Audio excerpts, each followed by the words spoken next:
So yun, ang ganda. Ang ganda nung ano niya. Ang ganda nung pagkakatahi niya. May Team Payaman collection pa dun sa may gilid. Ganda ng outsole tsaka insole niya.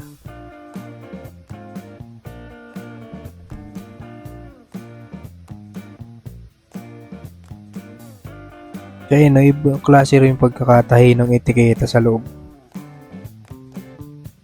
Eh, baliw na baliw yan. Boom.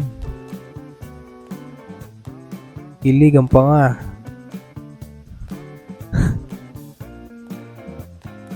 Ina, men. Nakakabaliw yan, men.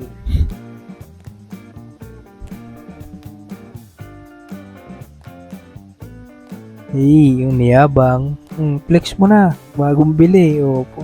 Yan. Gigil. Yung Team Payaman. Pak. Eh. Inamoy. Langit. Pangarap.